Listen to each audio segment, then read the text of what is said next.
And back here on a Friday morning edition of the program, got a house full. The good sheriff is left on his way to a funeral in South Alabama. Matt Miller in this morning. Had the pleasure of meeting Matt several months ago and heard a lot about you, though.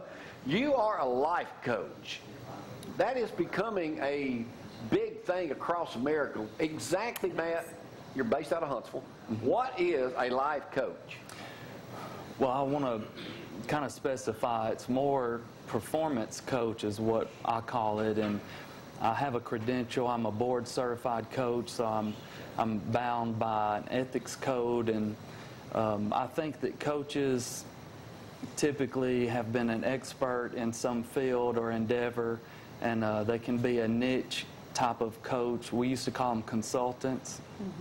In the mental health care field, which I'm also licensed and certified, and really the way I got my start, I think life coach might have a negative connotation a little bit. It sounds good.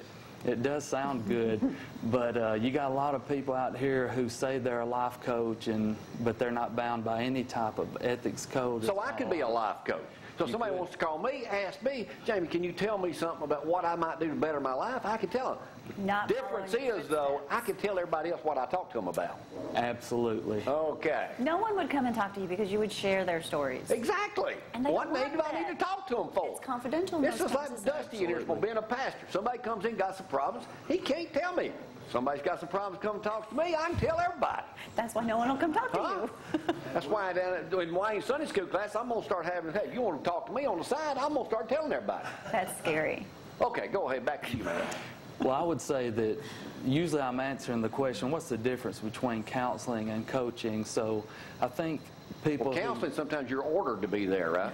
Well, some of the counseling that I do is that way. I mean, ain't that kind of a big difference?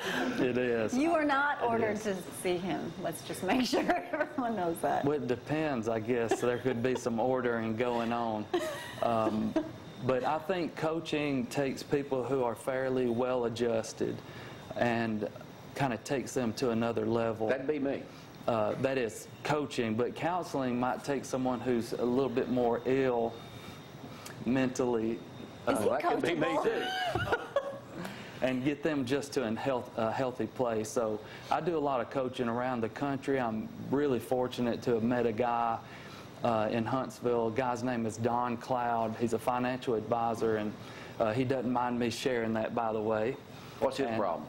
He didn't really have a lot of problems. He wanted to be more elite in what he did, and we were lucky enough to, you know, working together, he became the best at what he does in his organization, making a ton of money, making his clients a lot of money. Why ain't you put me together with him? Well, we might have to talk after the show, but his friends then wanted to know who are you using, and one thing led to another, and we're here this morning.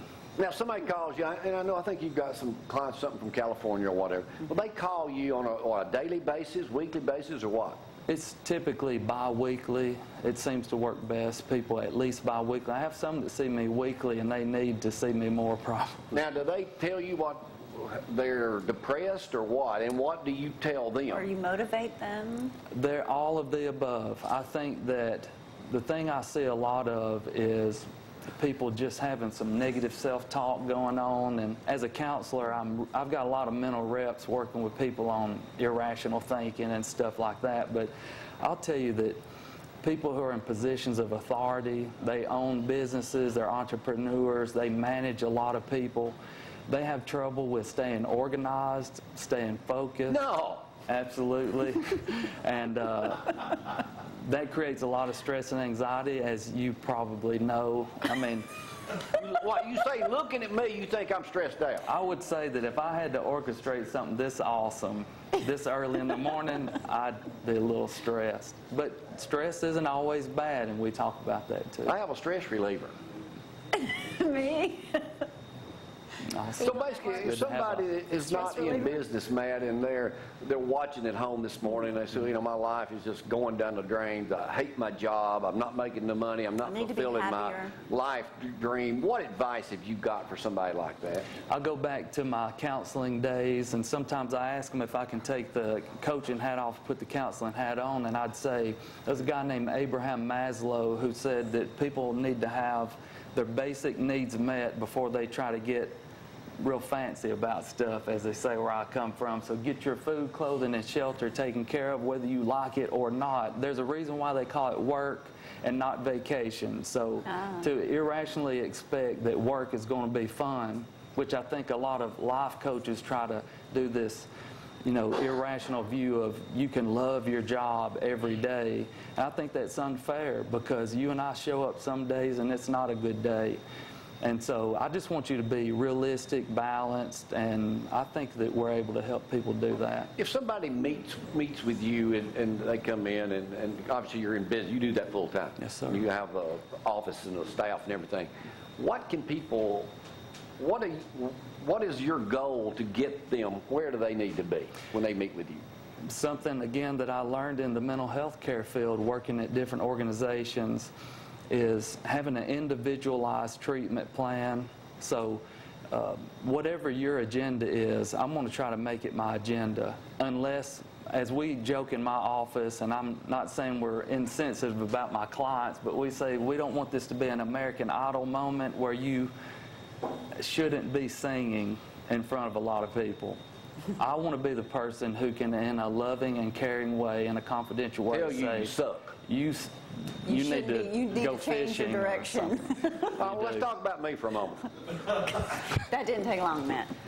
Well, I had been looking for a life coach, and you know, they came up, our buddy Jamie Ricketts, and went over. He had done some video with us, so I come in over there, and you met with me. You grew up watching me on TV. What impressed you about me? This is the first time I've ever done this on television. Do you give me permission to share this? You can say anything. Yeah, when and Dale and Dusty all will testify to this fact. No, I wasn't in the room, so I heard none of this. This is the first time she's met you. Yeah, go ahead. I mean, you sure? Yeah, I don't care, bad or good. You may not be back, but hey. You know.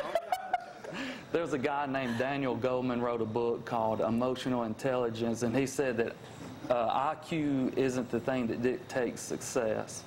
It is the ability, that's good to know. It's the ability to be self-aware, to self-manage, self-motivate, be socially aware, and be able to manage relationships. And it's obvious that you have a lot of those qualities. So the thing that stuck out to me was your high emotional intelligence.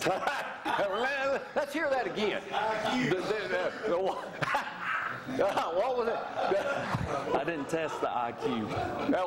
The high emotional what? High EQ, we say, emotional intelligence. Emotional intelligence. That's the reason I sat on the front row down at Lindsay Lane Baptist Church.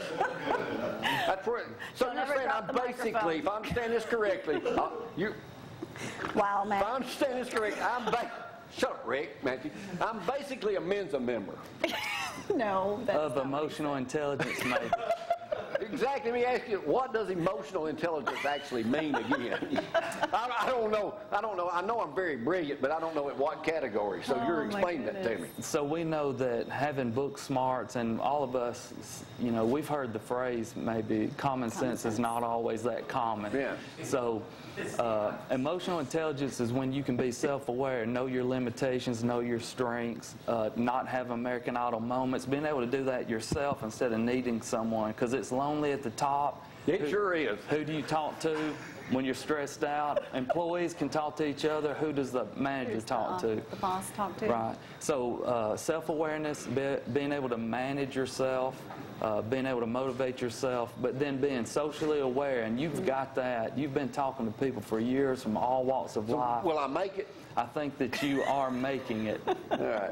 I want to say thanks, Matt. We're going to try to get Matt up here on a more regular basis. Thank here you at so your office much. in Huntsville. Yes. People can get in touch with you. Matt Miller. MattMillerCoaching.com. Whichever direction Do you do a may blog go or in, anything contact like him. that too? We're not doing the blog. As we tell our clients, it's hard for us to even return calls because I'm always with clients. I'm very blessed in that way. So email All right, us. Matt. Roll Email. Tide, buddy. Roll Tide. Hang around here. I'll be through here in just Yes, a minute. sir. I got to get some peons up here and talk to them for a second. That are beneath me, obviously. Y'all hang on. Duct tape.